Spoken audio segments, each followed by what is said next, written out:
गलती का मतलब तो जानते हो ना तुम। गलती का मतलब वहाँ मौत है, मौत। अगर थोड़ी सी भी गलती हो गई तो जान लेना कि इस घर से निकलना नामुमकिन है। मैं अपने साथियों को समझा रहा था। वो भी मेरी बात बड़े गौर से सुन रहे थे। लोगों की नज़र में तो मेरा नाम फुरकान था, लेकिन क्राइम की दुनिया में मैं एक चीता था। मेरे दोस्त भी मुझे चीता कह के बुलाते। हम 3 दोस्त थे जो मिलकर वारदात करते और लूटी हुई रकम को बराबर तकसीम करते। आज भी हमारा मंसूबा एक बहुत ही बड़े बंगले को लूटने का था। हम कितने दिनों से मंसूबा बंदी कर रहे थे, लेकिन ये हमारी आखिरी मंसूबा बंदी थी, क्योंकि हम सोच चुके थे कि आज रात 2 बजे ही हम घर में घुस जाएंगे। चीता भाई, कह तो तुम ठीक रहे हो, गलती का मतलब मौत है। लेकिन एक बात समझ नहीं आई। मैं अपनी तरफ से सारी बातों को अच्छे से समझा चुका था, लेकिन कालू था कि हर वक्त ही उसे बार बार समझाना पड़ता। अब क्या बात समझ नहीं आई तुझे? मैंने कहा तो वो नज़रें झुका गया। वो हम में सबसे ज़्यादा निकम्मा था। बेशक हमारा साथी था, लेकिन मैं और कालू दोनों उससे ज़्यादा चालाक और मोहतात थे। यार, मसला ये है कि अगर वहाँ उसके घर में कुछ हुआ ही ना तो फिर क्या होगा? ये ना हो कि हम जान पे खेल के उसके घर में जाएं और उसने माल घर में छुपा के ही न रखा हो, क्योंकि वो बहुत बड़ा बिजनेसमैन है। उसे इतना तो पता होगा वो करोड़ों का माल घर पे नहीं रखेगा। डकैती का खतरा हो सकता है। क्या पता उसने बैंक में अपना सारा माल रखवाया हुआ हो। आज भी उसने हमेशा की तरह फजूल बात की। यार, तू सोच के बोलता है या बोल के सोचता है? मुझे ज़रा ये बता। उसकी बात पे तो मुझे वाकई हंसी आ गई थी। मैंने ये कहा तो वो मुंह बसोर के रह गया। चीता भाई, मैंने अब ऐसी भी कोई बात नहीं की। ये बात ऐसे सोचने वाली है। वो अभी भी अपनी बात पे डटा हुआ था। अरे पागल, वो बहुत चालाक आदमी है। इतना बेवकूफ़ नहीं कि अपना सारा माल बैंक में रखवाएगा।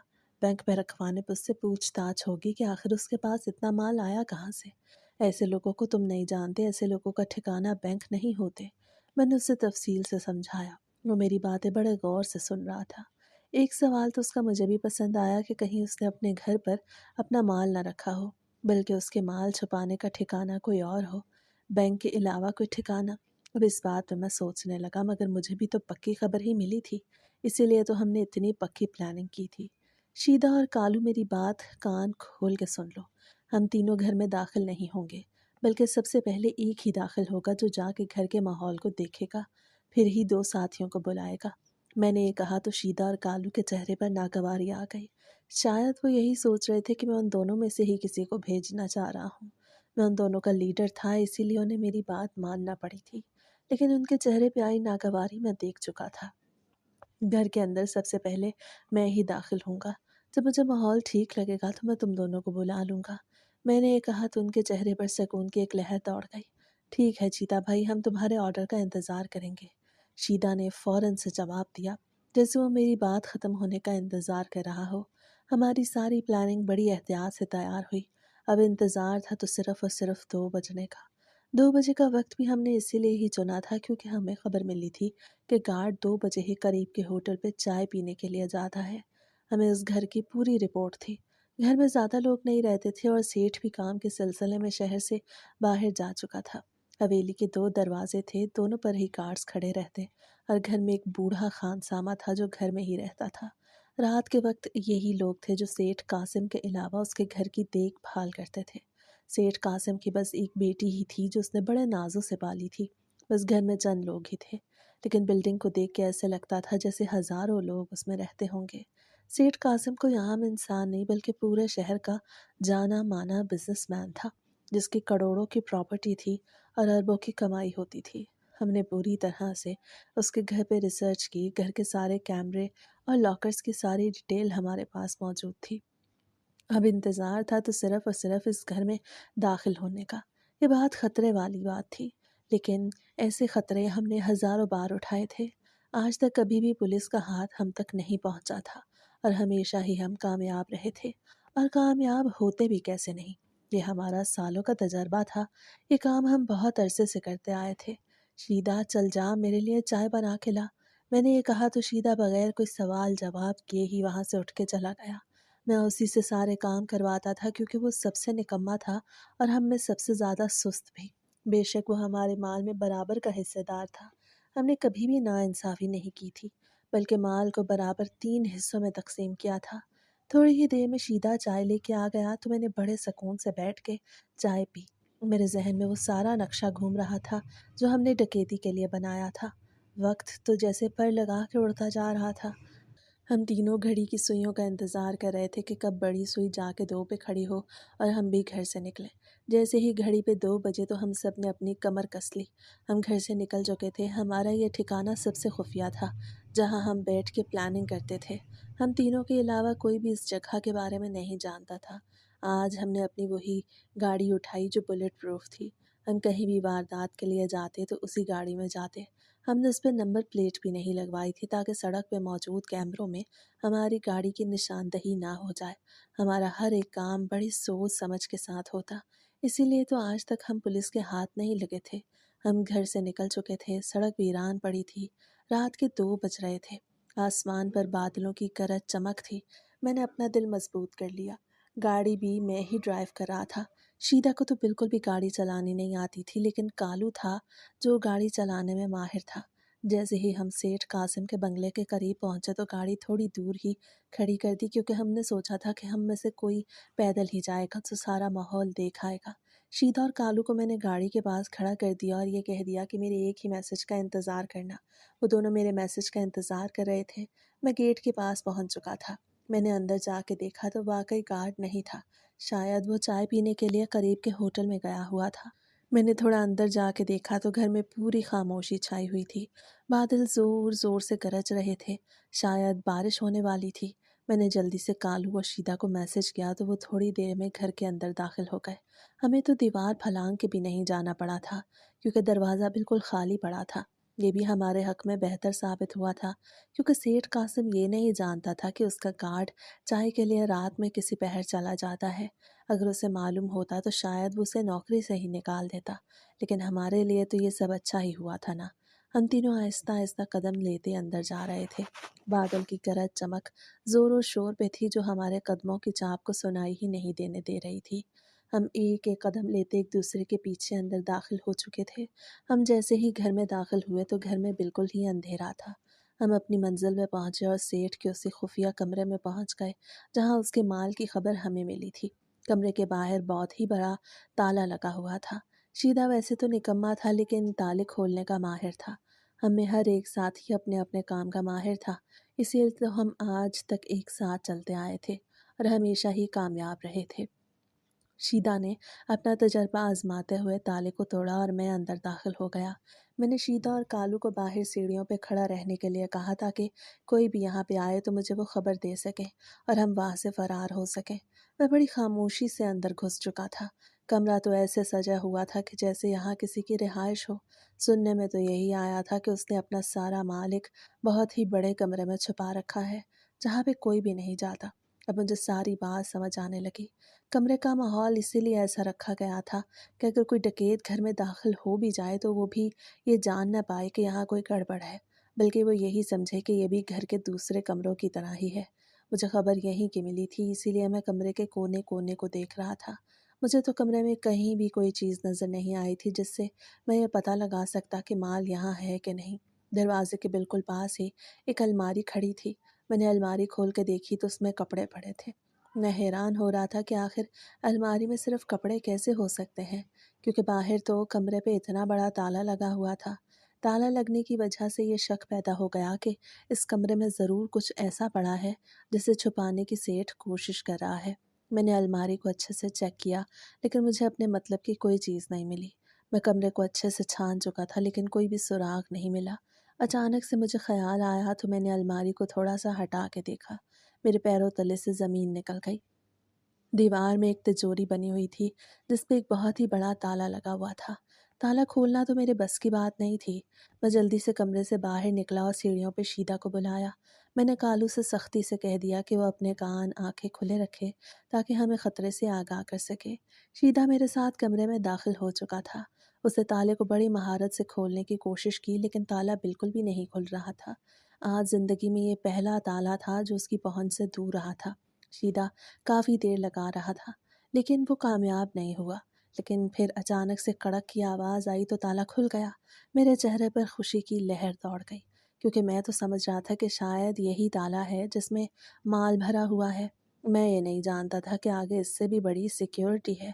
ताला खुलते ही मैंने शीदा को कमरे से बाहर भेज दिया ताकि वो जाके कालू के साथ बाहर के माहौल पे नज़र रखे। मैंने जैसे ही वो दरवाज़ा खोला तो आगे एक बहुत ही बड़ी तिजोरी थी जिस पे पासवर्ड लगा हुआ था। मेरे चेहरे पर पसीने की बूंदें चमक रही थीं। मेरे हाथ उस तिजोरी का पासवर्ड खोलने पर लगे हुए थे। मैं जानता तो नहीं था कि आखिर उसका क्या पासवर्ड है, लेकिन मैंने अपनी तरफ से पूरी कोशिश की थी कि मैं सही पासवर्ड लगा सकूं। कोशिश करते करते ना जाने मेरा हाथ किस बटन पे लगा कि तिजोरी खुद ब खुद ही खुल गई।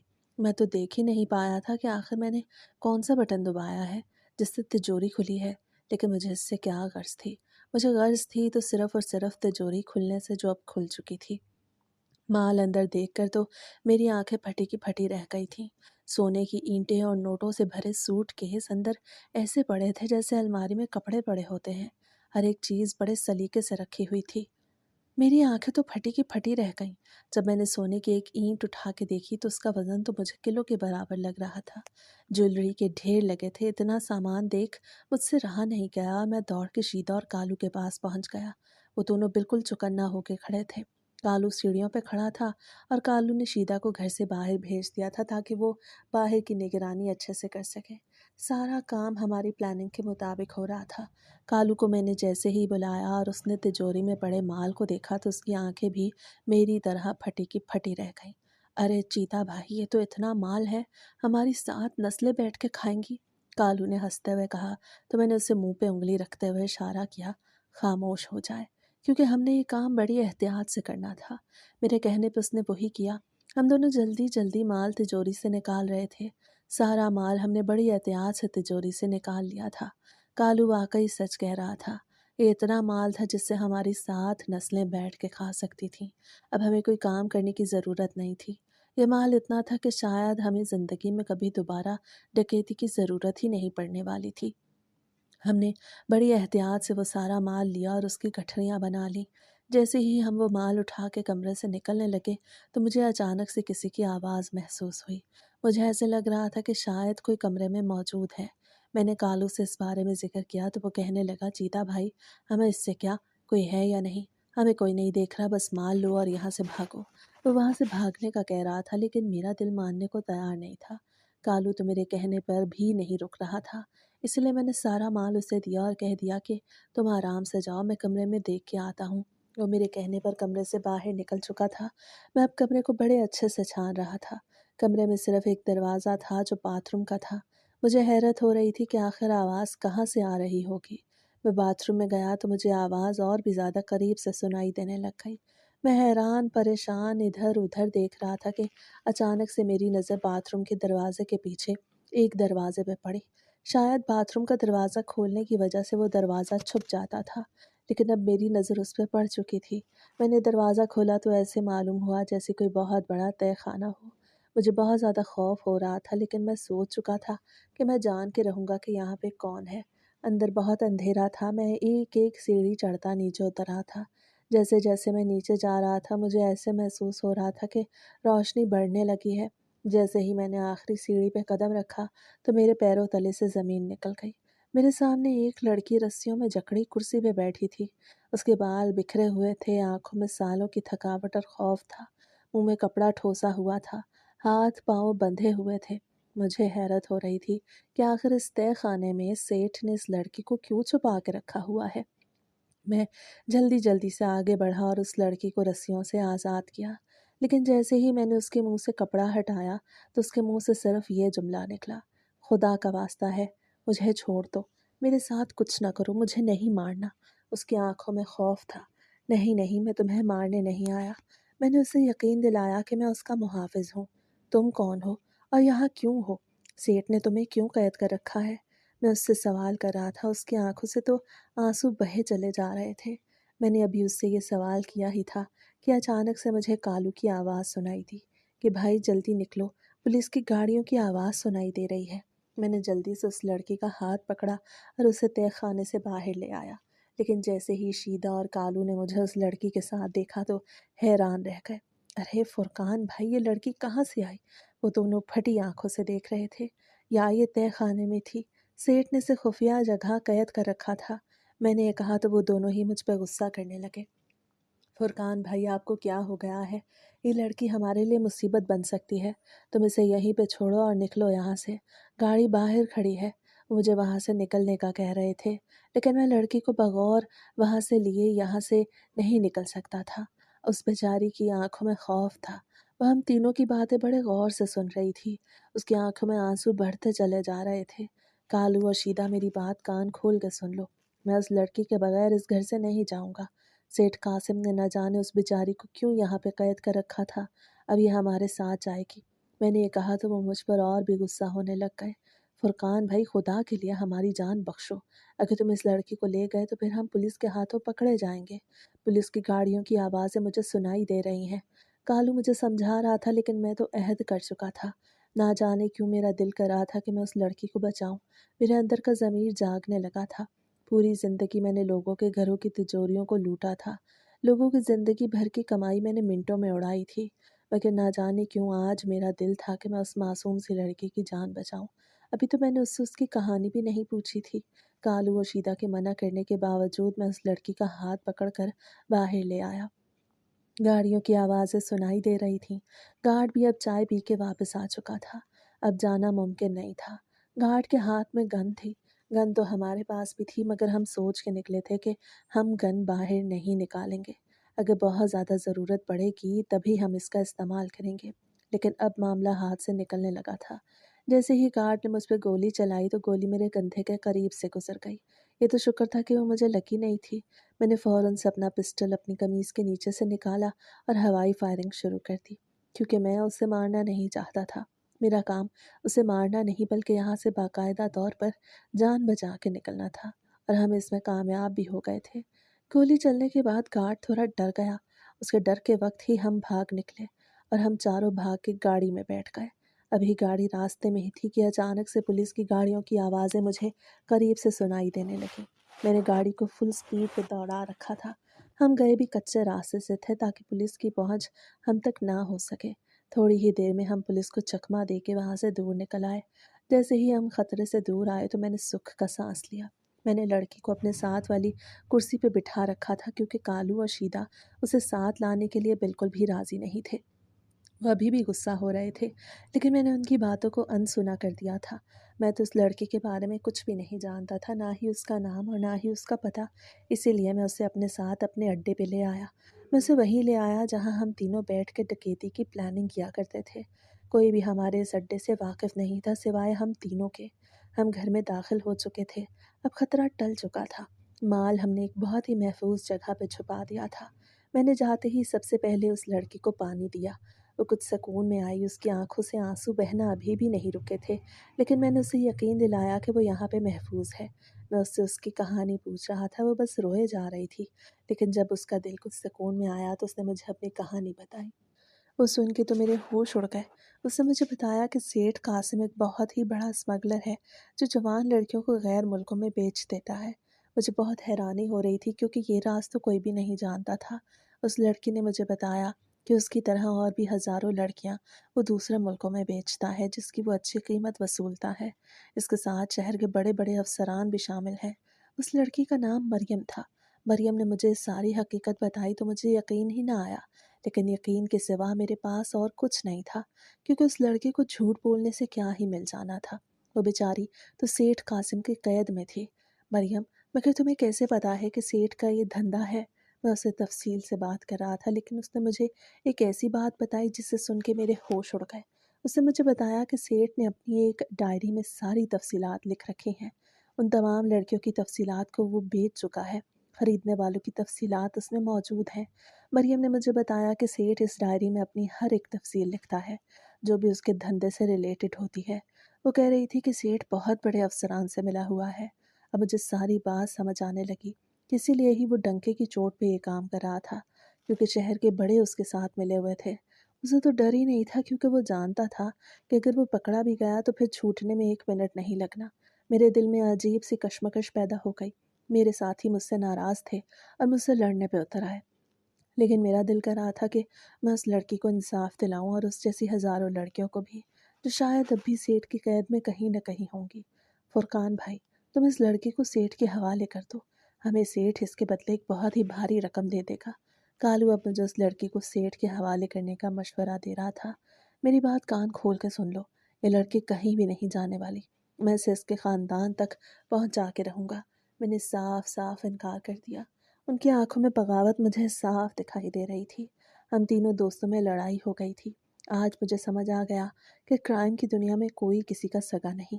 زندگی میں پہلی دفعہ ہماری لڑائی ہوئی، وہ بھی صرف اور صرف اس لڑکی کی وجہ سے۔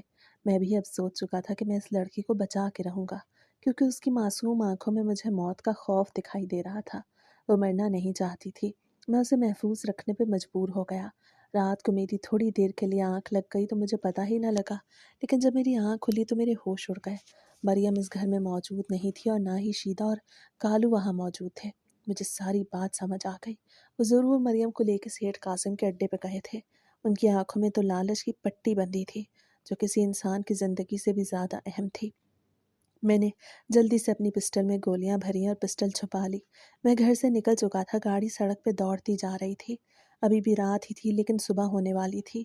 مجھے یقین تھا کہ شیدا اور کالو زیادہ دور نہیں گئے ہوں گے، اسی لیے میں نے گاڑی دوڑا دی۔ میں ان کے اسی اڈے پہ گیا جہاں وہ اپنا مال چھپاتے تھے۔ جب کوئی مال ہمیں محفوظ رکھنا ہوتا تھا تو ہم اس گھر میں رکھتے جہاں ہم سب میٹنگ کرتے، لیکن ہر کوئی اپنا اپنا ذاتی مال اپنی جگہ پہ ہی رکھتا۔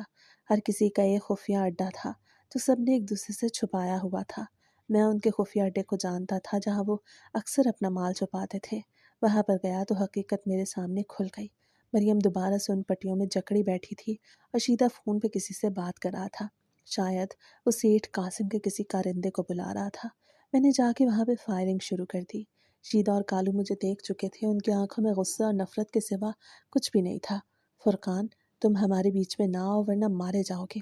یہ لڑکی اب ہمارے قبضے میں ہے، ابھی ہم سیٹھ کو دیں گے اور اس کے بدلے ہم بہت ہی بھاری رقم وصولیں گے۔ تمہارے لیے یہی بہتر ہوگا کہ تم اس معاملے سے دور رہو۔ اگر تم ہمارے ساتھ ملنا چاہتے ہو تو پھر ہمارا ساتھ دو، ہم رقم تقسیم کریں گے۔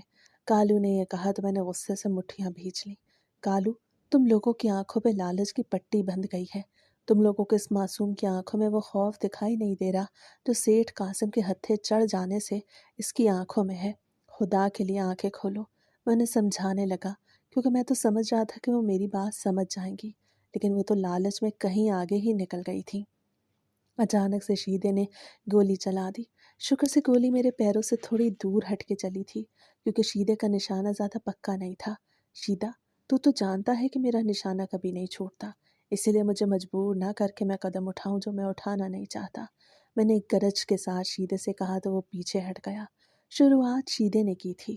مجھے حیرت ہو رہی تھی کہ آخر انہوں نے مجھ پہ گولی چلائی تو چلائی کیسے۔ میں نے بھی فوراً سے اپنا پسٹل باہر نکالا اور ان دونوں کے سامنے کر دیا۔ میں ایک ہاتھ سے مریم کو کھول رہا تھا اور دوسرے سے ان پہ پسٹل تانی ہوئی تھی۔ ابھی بھی وہ دونوں مجھے منع کر رہے تھے لیکن میں نے ان کی ایک نہ سنی۔ میں مریم کو وہاں سے نکالنے میں کامیاب ہو گیا۔ میں مریم کو گاڑی میں بٹھا کے وہاں سے نکل چکا تھا۔ کالو اور شیدا میرے پیچھے تو نہیں آ رہے تھے۔ میں نے جلدی سے گاڑی کو اپنے ایک اور خفیہ اڈے پہ پہنچایا جو شیدا اور کالو نہیں جانتے تھے۔ مریم نے وہاں بیٹھ کے مجھ سے سوال کیا، فرقان، تم کون ہو اور تم مجھے کیوں بجانا چاہتے ہو؟ تم نے میری خاطر اپنے ساتھیوں سے بھی جھگڑا کر لیا، تمہارا کیا ہوگا؟ جس راہ پہ تم چل پڑے ہو وہ بہت خطرناک ہے۔ مریم نے یہ کہا تو مجھے حیرت ہوئی۔ جب سے وہ آئی تھی پہلی بار اتنا کھل کے مجھے کچھ کہہ رہی تھی۔ مریم، تم میری فکر نہ کرو، میں سوچ چکا ہوں کہ میں اس بار سچ کا ہی ساتھ دوں گا۔ میں نے زندگی میں بہت بڑے بڑے گناہ کیے ہیں لیکن میرا ضمیر اب مجھے روک رہا ہے۔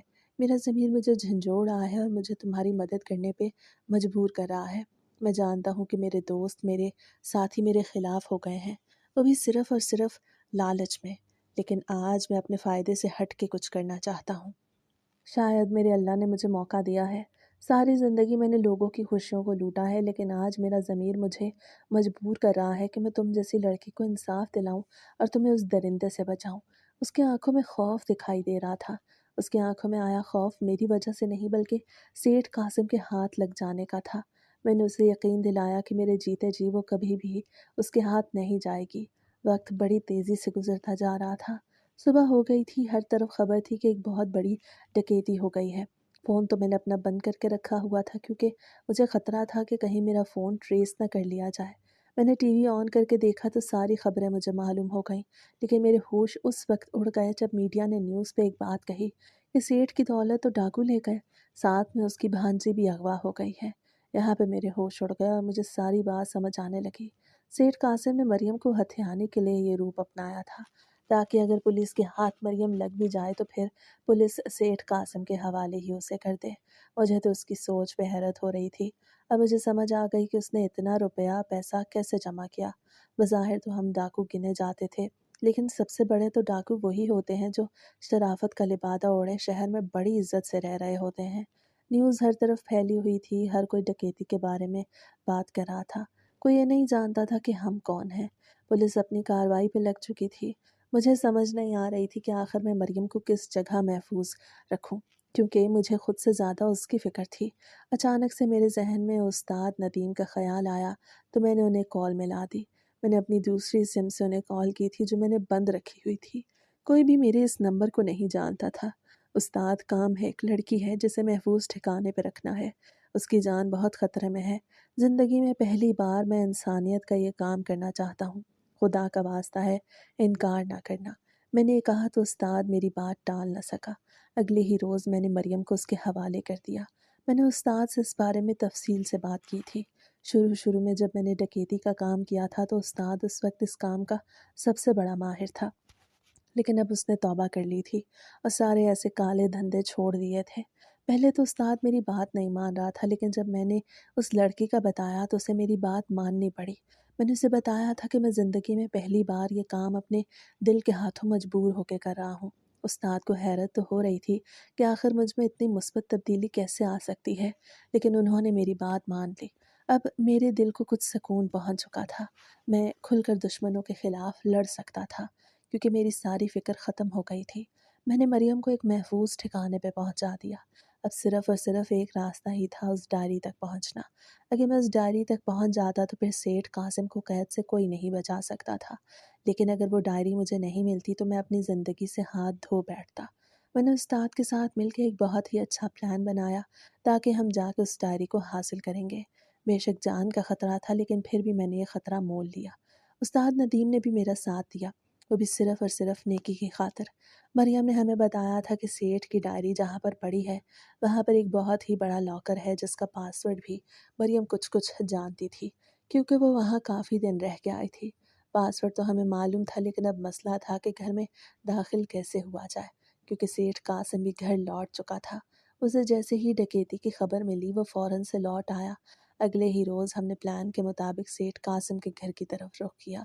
उस्ताद मेरे साथ था। रात का ना जाने कौन सा पहर था। मैं और उस्ताद दीवार फलांग के अंदर दाखिल हुए।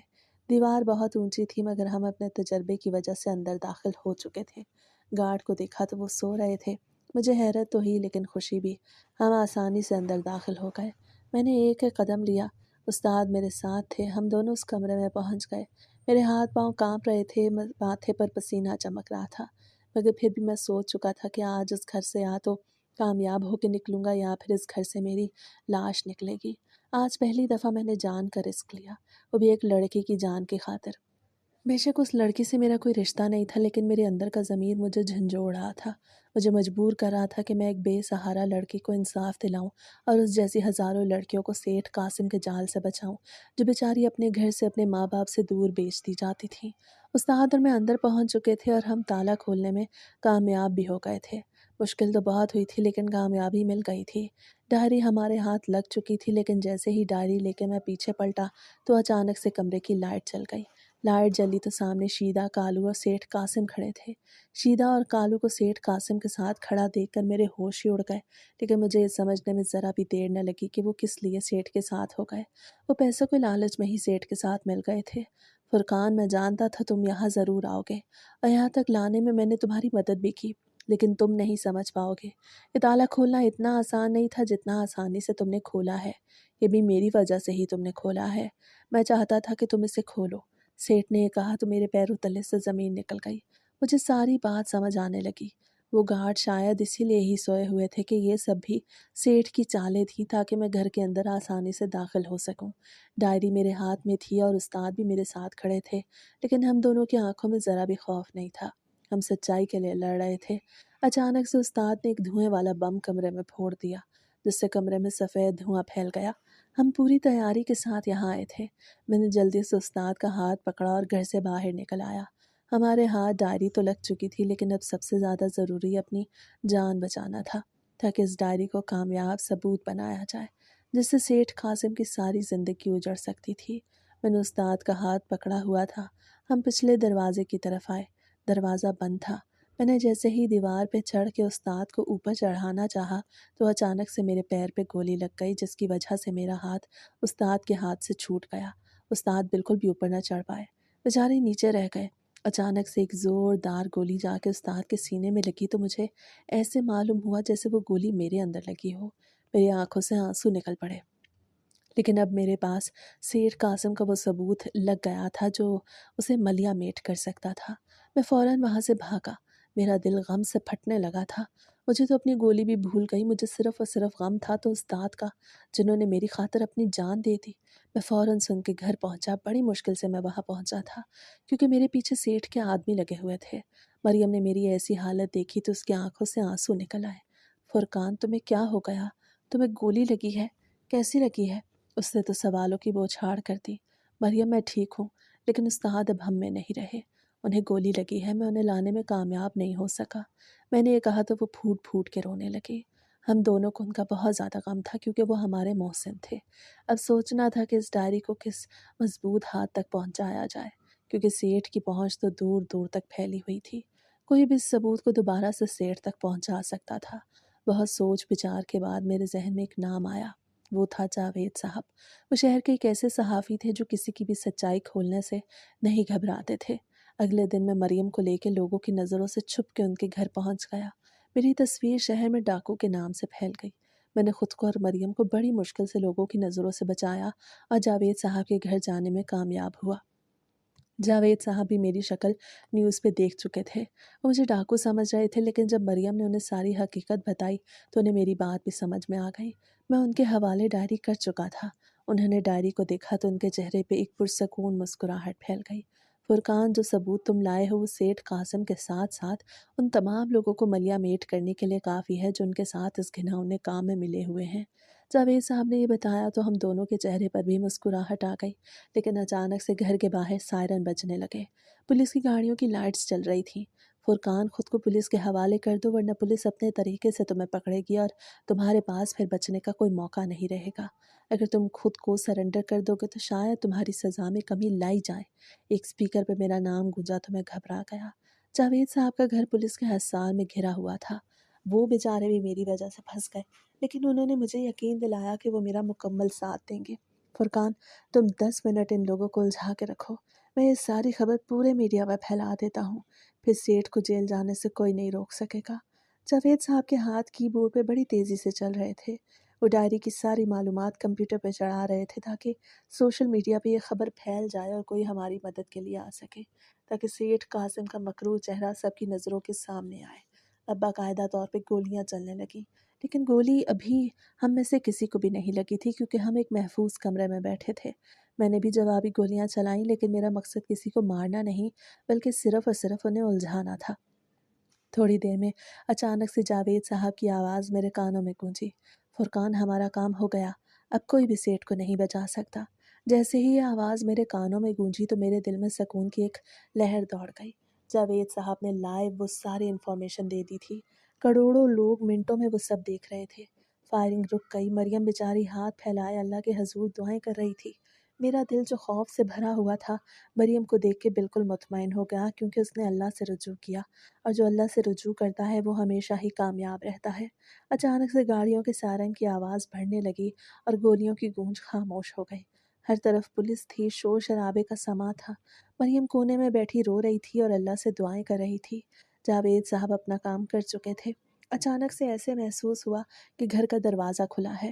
میں جلدی سے باہر نکل آیا تاکہ جو لوگ مجھے پکڑنے آئے ہیں وہ مجھے لے جائیں اور مریم اور جاوید صاحب اس سے دور رہ سکیں۔ مگر جیسے ہی میں باہر آیا، پولیس کی ایک نفری میرے سامنے کھڑی تھی۔ ان میں سے ایک شخص آگے بڑھا اور آ کے ایسا جملہ کہا جو سن کے میرے ہوش اڑ گئے۔ میں تو بالکل سوچ بھی نہیں سکتا تھا کہ ایسا بھی ہو سکتا ہے۔ فرقان، تم ڈاکو نہیں بلکہ قانون کے محافظ ہو۔ ہم نے سیٹھ کو پکڑ لیا، تم لوگوں نے بروقت یہ سارے ثبوت لوگوں تک پہنچائے ہیں۔ अब सेठ भी पकड़ा जा चुका है। थोड़ी देर में जावेद साहब और मरियम भी बाहर निकल आए। सेठ के सारे आदमी पकड़े जा चुके थे। कालू और शीदा भी उनके आदमियों में शामिल थे। जावेद साहब ने वो डायरी भी पुलिस के अफसरान के हाथ में दे दी। डायरी सही हाथों में लगी थी क्योंकि वह अफसर बहुत ईमानदार थे। वो सेठ के आदमी नहीं, सेठ का मुकदमा कोर्ट तक पहुंच गया। वक्त बड़ी तेज़ी से गुजरता जा रहा था। हमें भी पेशी भुगतने के लिए कोर्ट जाना पड़ता। मरियम मेरे साथ ही थी। जावेद साहब भी हमारा खूब साथ दे रहे थे। आज पेशी में फ़ैसला होना था। मेरे हाथ पाँव कांप रहे थे। मरियम ने मुझे हौसला दिया तो मेरा हौसला बुलंद हुआ। वो मुझे कह रही थी कि जो सच्चे होते हैं अल्लाह उनका हमेशा साथ देता है। वो वाकई ठीक कह रही थी। मैंने हमेशा अल्लाह से दूर रहा और इसीलिए मुझ पर खौफ तारी होने लगा था। लेकिन मरियम के एक जुमले ने मेरे दिल में सुकून भर दिया। जैसे ही हम कोर्ट में गए तो हर तरफ खामोशी थी। हर कोई जज के फैसले को सुनने के लिए बेताब हो रहा था। पूरे शहर में ये बात फैल चुकी थी कि सेठ कासिम कोई आम इंसान नहीं बल्कि बहुत बड़ा स्मगलर है। जितने भी सबूत हमें उस घर से मिल सके वो हमने कोर्ट के सामने पेश किए। पुलिस के अफसरान ने हमारा बहुत साथ दिया। मुझे हैरत होती थी कि आखिर कुछ लोग ऐसे भी हो सकते हैं, लेकिन इस दुनिया में तो हर तरह के लोग मौजूद हैं। पुलिस के कुछ लोग अगर सेठ के साथ मिले हुए थे तो कुछ ऐसे भी थे जो ईमानदारी से अपनी जिम्मेदारियां निभा रहे थे। आखिरकार वो वक्त भी आ गया जब कोर्ट ने फैसला दिया। कोर्ट ने सेठ को उम्र कैद की सज़ा दी और उसके तमाम साथियों को भी उसके साथ ही सज़ा सुनाई गई। आज मेरा दिल सुकून से भर गया। ऐसा सुकून तो मैंने कभी भी महसूस नहीं किया था। सारी ज़िंदगी मैंने लोगों की खुशियों को लूटा था, लेकिन आज मरियम की आंखों में आया सुकून और खुशी देख के तो मेरा दिल ही मुतमईन हो गया। आज ज़िंदगी में पहली बार मुझे ऐसा सुकून मिला, वो भी एक लड़की की इज्जत, उसकी जान और उसकी उम्मीदों को बचाकर। अब मुझे समझ आ गई कि असल सुकून मालो दौलत में नहीं बल्कि लोगों को खुशी देने में है। वक्त बड़ी तेज़ी से गुजरता जा रहा था। सेठ और उसके पालतू जानवर जेल में बैठे सज़ा काट रहे थे। मेरा सच भी सामने आया, लेकिन मेरी सज़ा माफ़ कर दी गई। वो भी इसलिए क्योंकि मैंने सेठ कासिम जैसे बड़े गैंग को पकड़वाया। मेरी सज़ा माफ़ कर दी गई थी, लेकिन शीदा और कालू सेठ कासिम के साथ जेल में बैठे चक्की पीस रहे थे। मरियम को मैंने उसके घर पहुंचा दिया। उसके घर वालों ने मेरा बहुत शुक्रिया अदा किया। मेरा दिल सुकून से भर गया। मैंने वो रास्ता तर्क कर दिया जिस पे मैं सारी ज़िंदगी चलता आया था। मैंने अपना रास्ता बदल दिया था। मैं अब अल्लाह की राह पे चल पड़ा था। मैंने इज़्ज़त की रोटी के बारे में सोचा था। मैं मज़दूरी करके अपना पेट पालता था, लेकिन उस पैसे में बहुत बरकत थी क्योंकि ये मेरी मेहनत की कमाई थी। आज भी जब मैं अपने माजी को सोचता हूँ तो मेरी रूह तक कांप जाती है कि मैं ऐसा शख्स कैसे हो सकता था। लेकिन जो भी होता है भले के लिए होता है। मेरे रब ने मेरा दिल बदल दिया और मैं उसके लिए जितना भी शुक्र अदा करूं उतना कम है। सच कहते हैं जब अल्लाह दिल बदलने पे आए तो बदल देता है। फिर अल्लाह ये नहीं देखता कि इंसान के कितने गुनाह हैं, बस अल्लाह अपनी रहमत से उसको धो देता है। बेशक हमारे गुनाहों से बड़ी अल्लाह की रहमत है। जब भी इंसान सच्चे दिल से माफ़ी मांगे तो अल्लाह उसकी दुआ को कबूल करता है और उसे माफ़ करता है।